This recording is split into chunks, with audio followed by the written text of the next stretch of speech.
Right, intervals. These are the distances between us and a threat during a confrontation.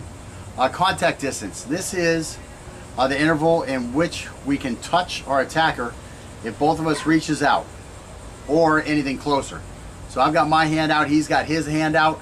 We call that contact distance. Contact distance is approximately 5 feet or closer.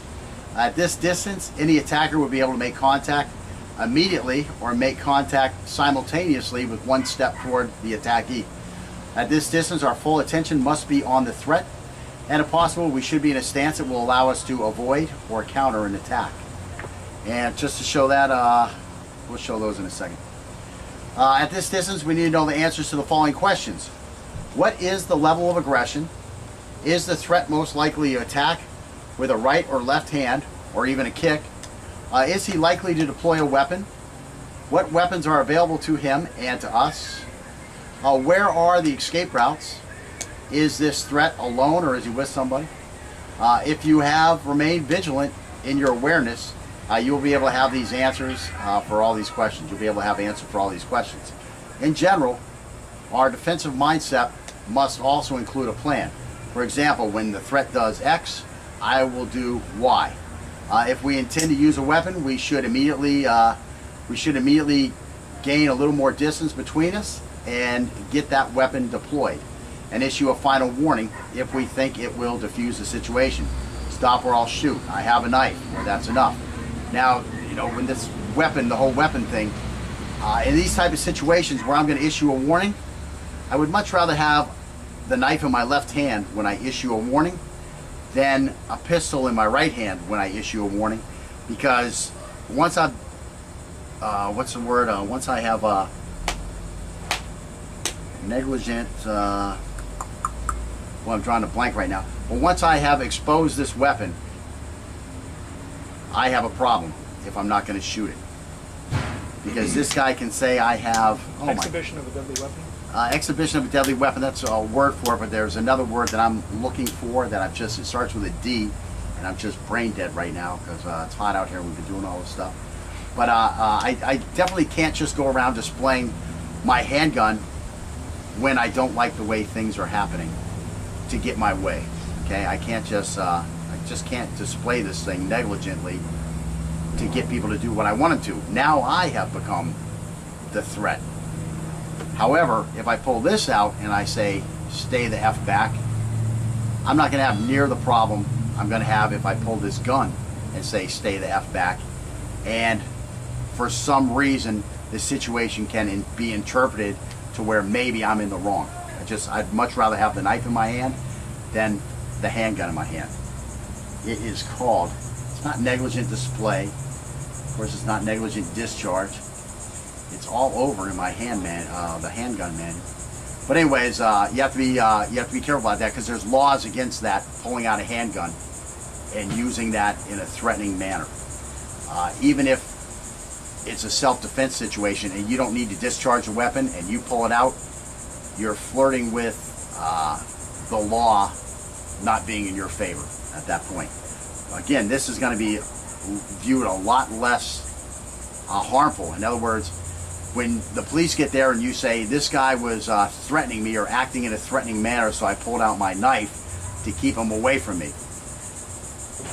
that's going to be viewed as more sane than I pulled out my gun because I was scared and he was acting in a threatening manner.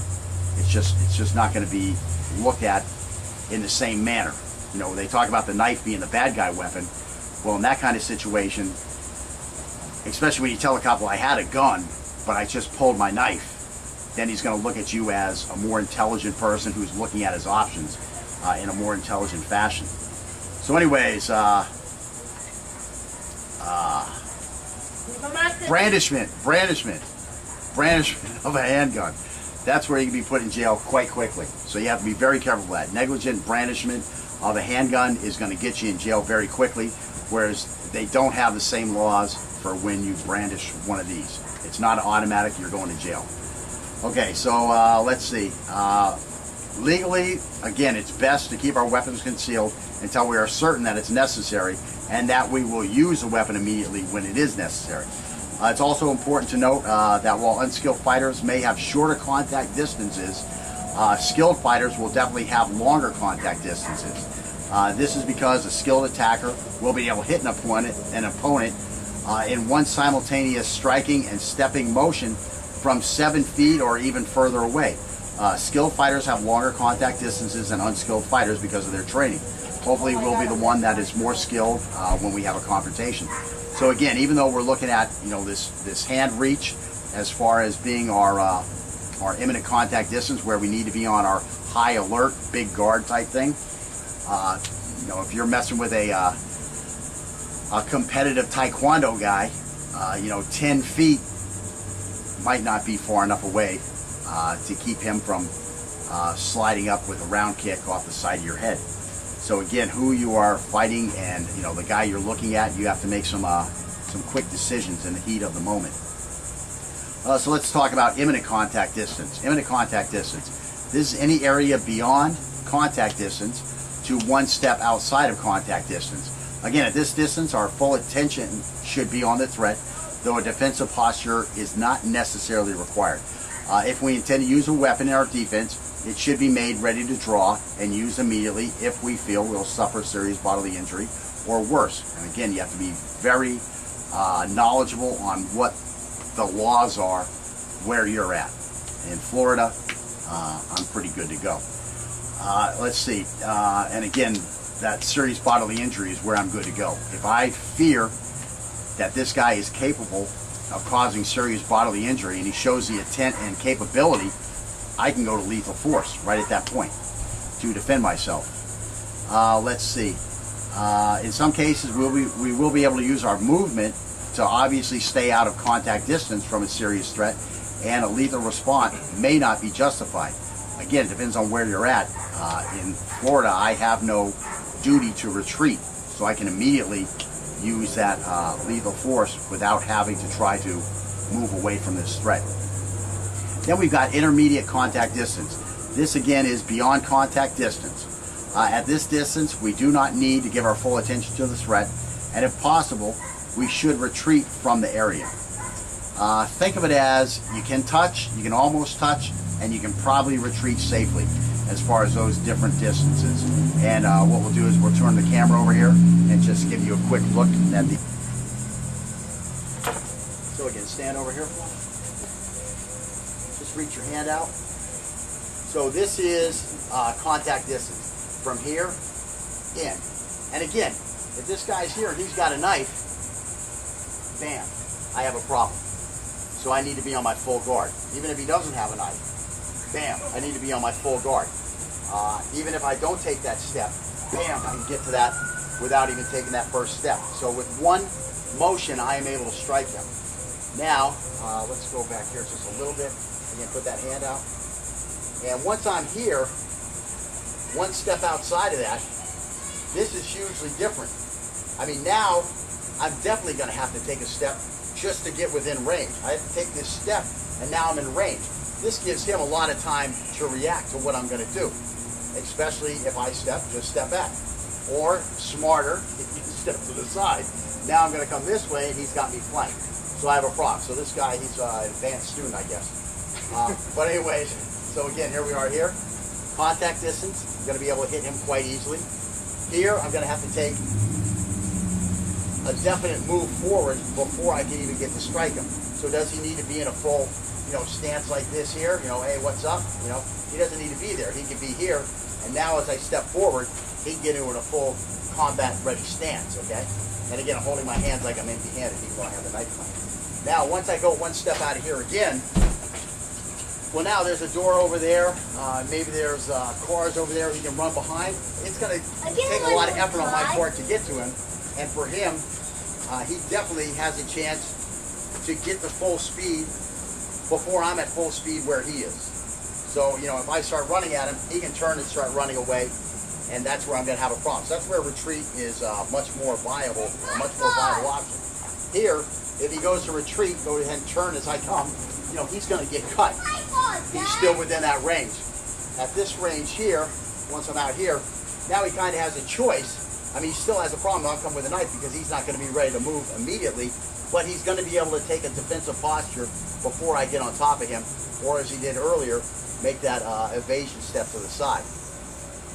But once I'm back here, I might be out of the picture even, he's got plenty of time to turn tail and run before I have a chance to get any attack upon him. So again, that's contact distance, imminent contact distance, and intermediate distance.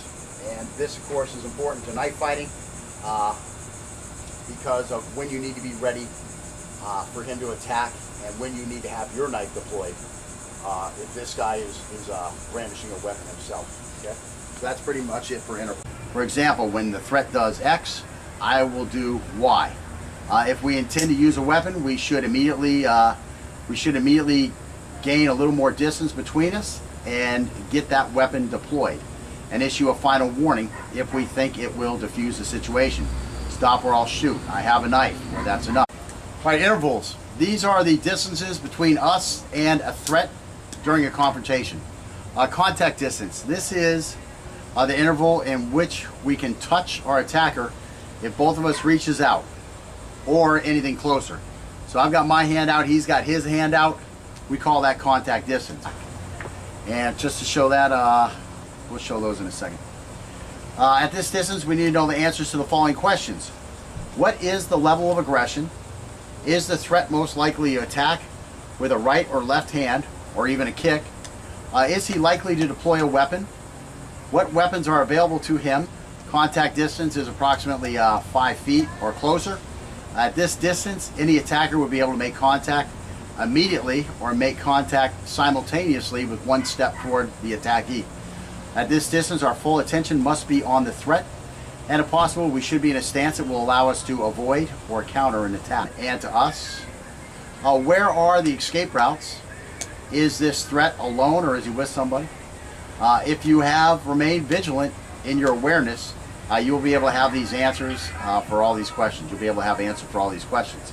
In general, our defensive mindset must also include a plan.